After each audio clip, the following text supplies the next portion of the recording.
Alrighty, Bass Nation. Gonna do a repair on my Garmin trolling motor. I'm sorry about that. Clear my throat there. Garmin trolling motor quit spot locking properly. Call Garmin support. Garmin support's awesome, by the way. I'll link that number to the in the description here, so that way if you guys ever need to call them on the water. I called them on the water. I got in line in their queue, and so it'd be like 5 to 10 minutes, and they would call me back. So I went ahead and did that route just so I could do a little fishing while waiting.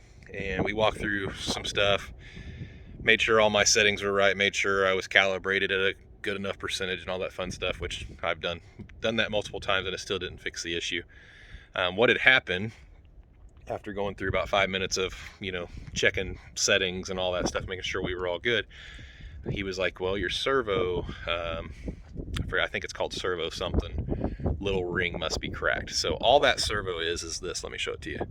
Garmin trolling motor, you have your, obviously your head unit, or I think they call it the servo, and then you have the like the slip collar here thing. Apparently this piece tells the motor somehow which way it's pointing, and if it gets a crack in it, or the part that locks down on the other side, apparently if either one of those get a crack in it, that like tells the inside of the motor where it's at, and it causes it to slip. So when it thinks it's pointing at 180 degrees, it might have slipped and is pointing at 210 degrees or so on, which can cause problems on your heading. But if you can see right here, there's a crack in it. So it can crack from numerous things. You can hit a stump, a rock. I don't know why mine cracked. I don't remember hitting anything obvious. Not since the first weekend I had it anyways. But that's cracked. So it's under warranty. If you bought it at a shop that has a repair shop, a certified repair shop, they'll send the product to them, and then they'll pay them apparently to put it on. Because I bought my trolling motor at Shields, because other places were out of stock when I bought it, I am forced to do the repair myself. So I wanted to shoot a video, since I couldn't find one on it, on how to repair it. So the first thing we're going to do is remove this head screw. I've already looked up the diagram on Garmin's website. We remove this. This is supposed to slide off, and then there's supposed to be a wire harness that can unclick, and then this will slide out. They sent me both parts, the locking collar and then this piece here. This is the only piece that's cracked on mine, so I'm not going to slide the whole shaft through and deal with realigning all that stuff, which should be pretty simple. It should slide in, slide out, but I'm just going to replace this part since that's the only part that's cracked on mine, even though they were sent both parts. Okay, nut came out.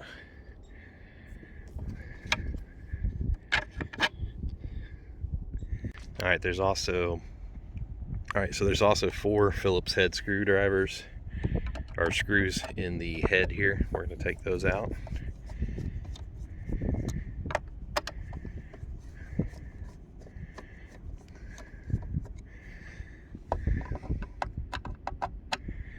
And then that's going to allow that top lid to come off of the head there. Alright, so I got all those off, and it just slides out there. And then we got all of our wiring that comes in, so we're gonna have to disconnect everything here, and this head should slide off. Let's see, we might not even have to disconnect everything. Let me look. Alright, so to be able to get that collar on there, we're gonna have to take off the wiring, undo the little wiring harness, the little clip here, and I think there's one more, if I remember right from the schematic. Maybe not. Nope. Okay, so that's the only one. So yeah, we'll remove those, and then we'll be able to slide that ring all the way down. Alright, so I got my 2 power wires, and I've got my 2 ground wires disconnected. Also got the quick connect disconnected.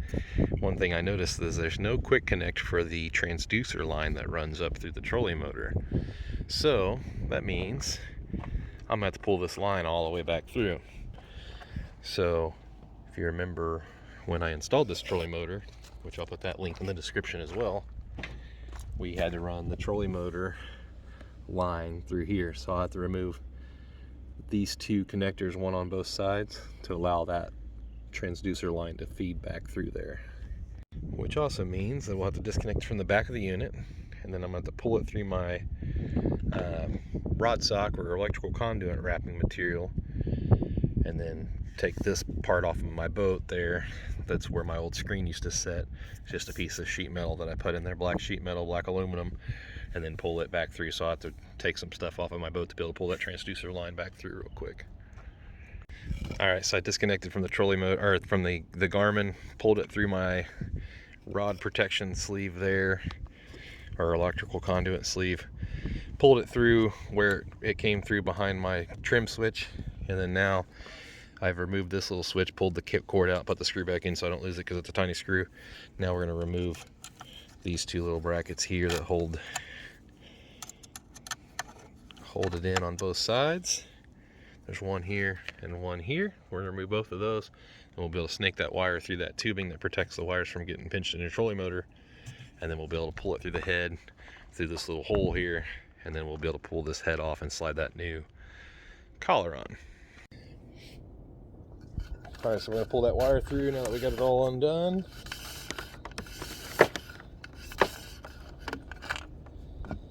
All right, now this should slide.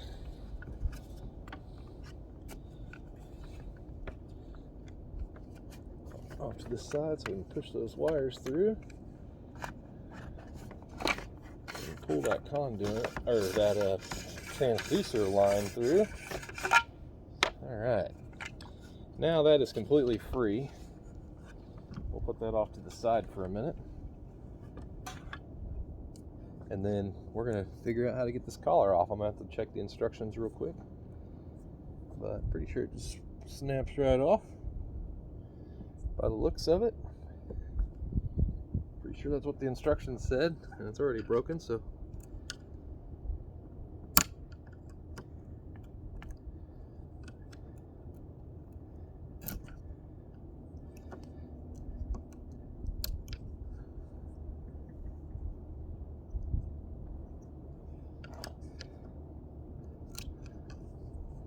look at the new one real quick before I mess the old one up here. Yep, nothing holding it in except for a couple snaps. Seems really weird to make that part out of plastic. There's a few plastic parts on this trolley motor that I'm not impressed with. One being the skag. So if you buy this trolley motor, well, it does have some perks. It has some interesting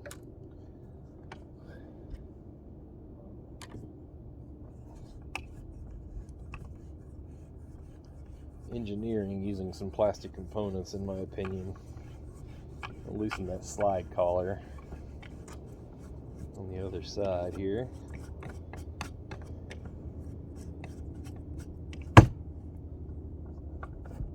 Which allows that to slide, should take pressure off of it.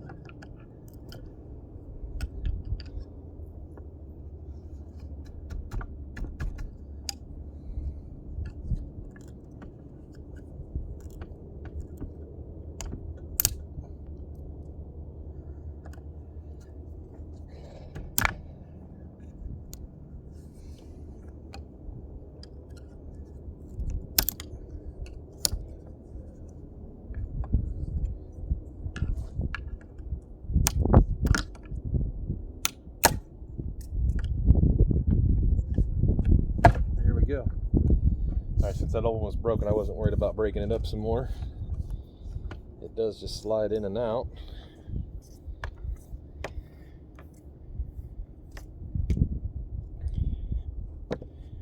I don't really see any reason to replace that other side since it's not broken.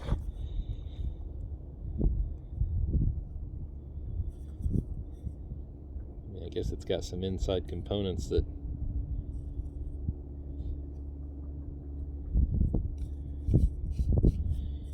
could be broken, so maybe I should.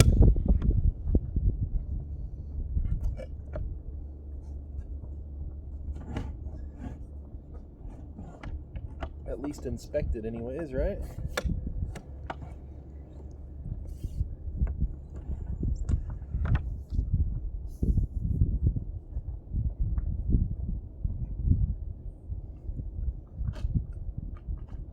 They sent it, I'm gonna go ahead and replace it. I already took the slit it out there, so might as well slide it off and put the new one on.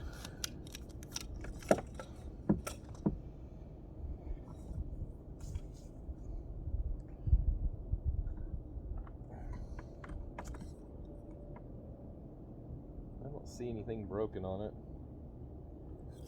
but we'll replace it.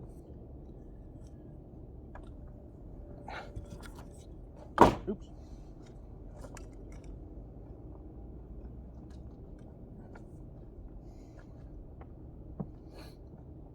Alright, so it just goes in just like that. Like that.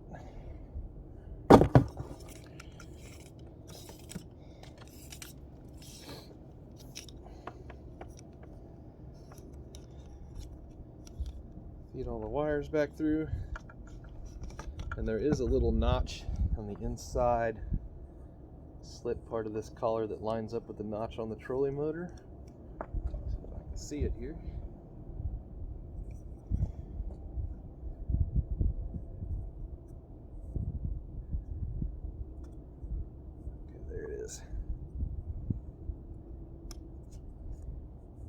Alright. The little notch lines up. Slide it down to where it's going to be out of the way.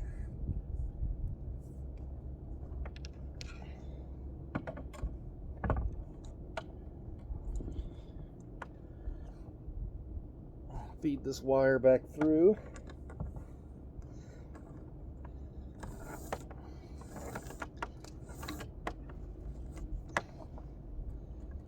The other wire started there.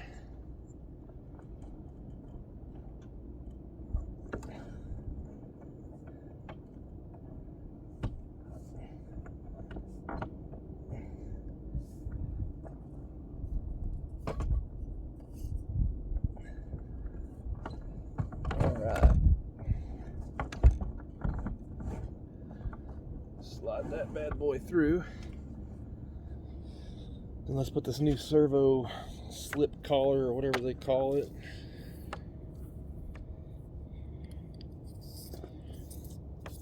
Feed it back on.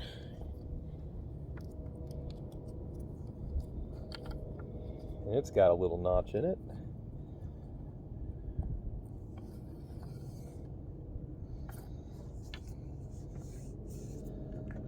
Make sure that edge is cleaned up real good.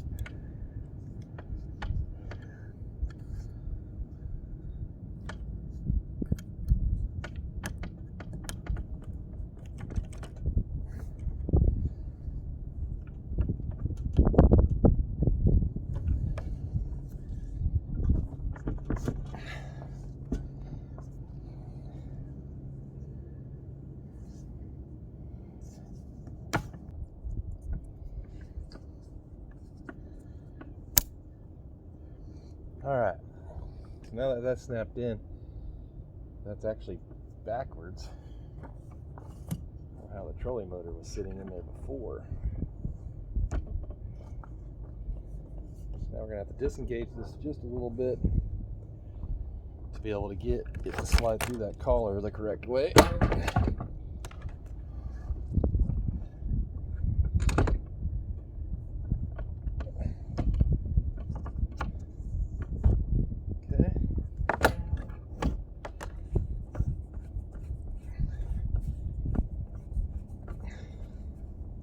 Probably would help to have two sets of hands to do this, so that way you can take the pressure off so it slides through correctly.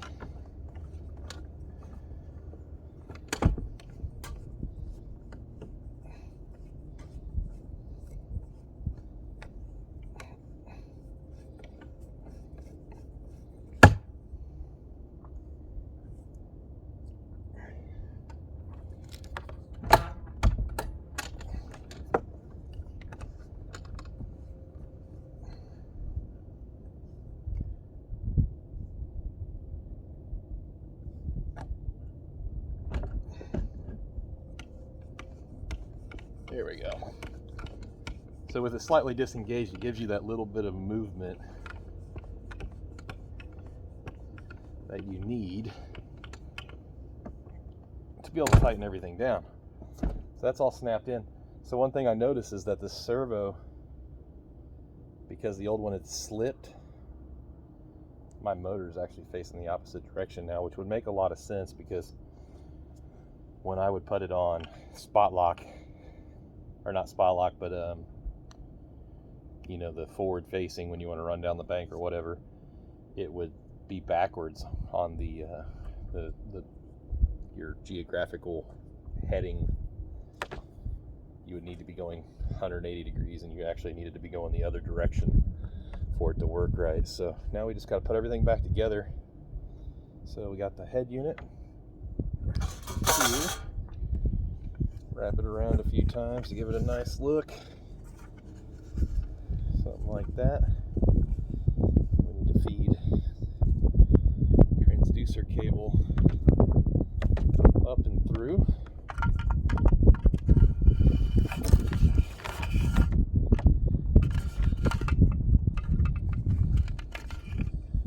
And then the power cables and the quick connect through.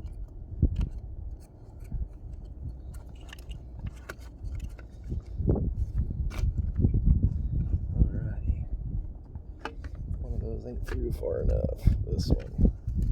Alright. Now that they're all through far enough, this should have a groove in it as well, which way it faces.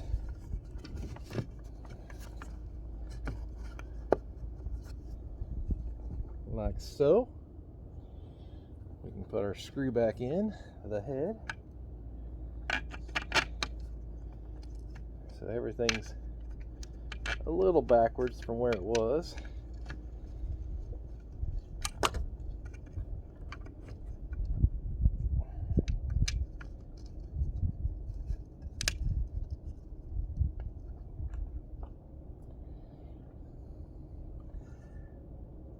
So it was an Allen wrench.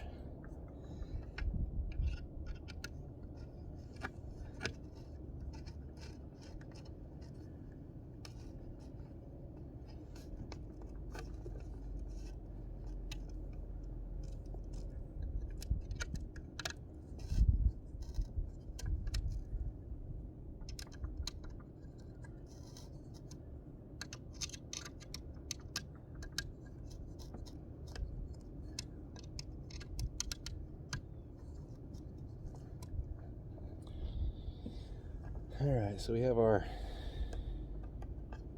positives that go together, which is these two. Then we have our negatives that go together, which is these two. Then we have our quick connect that goes together. Go ahead and put the quick connect together. And then our two positives.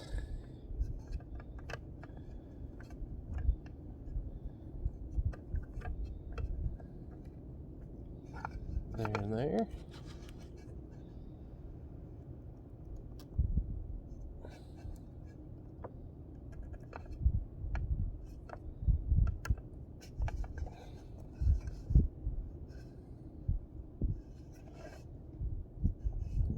Two negatives, which are going to be there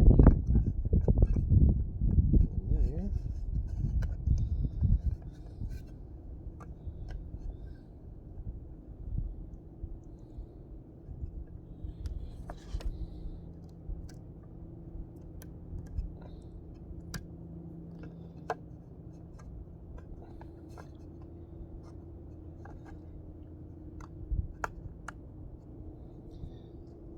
Phillips screwdriver.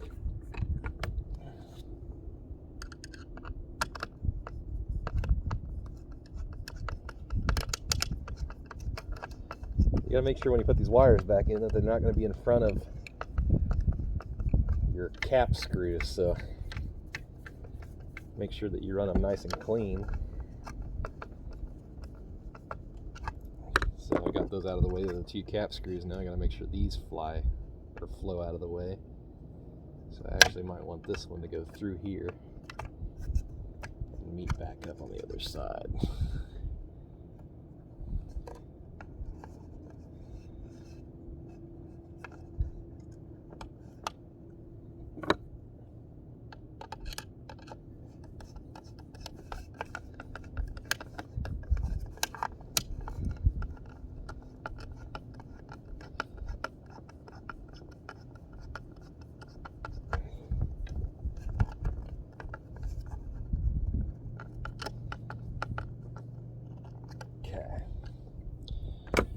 last but not least, we have the transducer wire.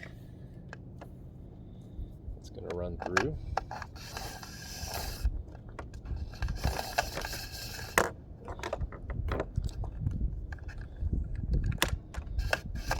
Alright, I'm going to run it right down the side there. There's this cool little rubber grommet. Slides over the wire.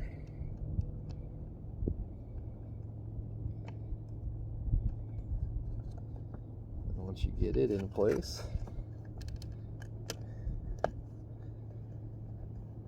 snap it into place.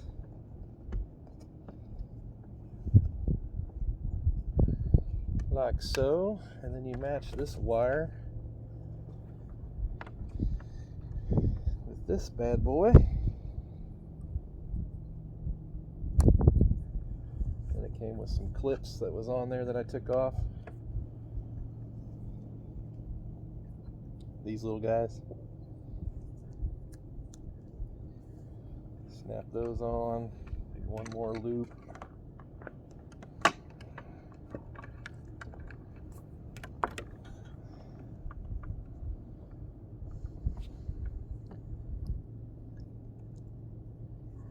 Alright, and we're going to run the transducer wire back down its sleeve.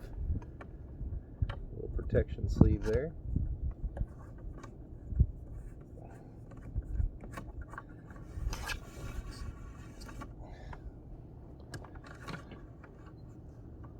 Like so.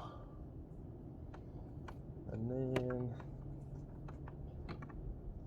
put it back the way I had it mounted here.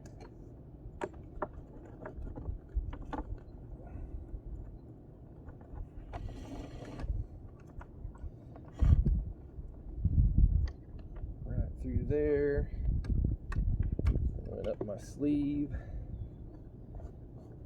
You guys can get those protection sleeves.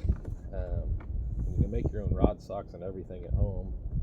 You go back about 15 or 20 videos on my page, you'll see where to get that rod sock material. So now all we got to do is put together the last few things here. So I'm going to put the transducer fitting back on. So I took it off to be able to slide it through everywhere. So we're going to snap that back on real quick. So I got that fitting back on. We're going to slide the graph back together here, or put it back on the graph. Okay, so that's all good. I'm going to screw this panel down, which you guys don't need to watch all that. That's pretty simple. And then last but not least, I'm going to put these brackets back on. They go here and here on both sides to keep those wires nice and tucked and clean. And then tuck that wire back underneath this bracket and tie it down, and then we're done. So that's it. Oh, and I got to put the 4 screws back in the head for the cap. So this cap here, but that's pretty self-explanatory. Slide the cap back on, make sure it's not pinching any wires when you put it back in. Make sure everything smashes down right, slide it in, put the screws in it, and you're done. Thanks for tuning in. Hopefully this helps you guys out. I did this on the fly. I just kind of looked at a schematic. You guys see me struggle in a few spots, but once I realized that if you pull that release, it releases the pressure, and it was able to snap in there real easy. So thanks for tuning in. Until next time, please like and subscribe. This is how to replace that coupler or this coupler on the Garmin Force.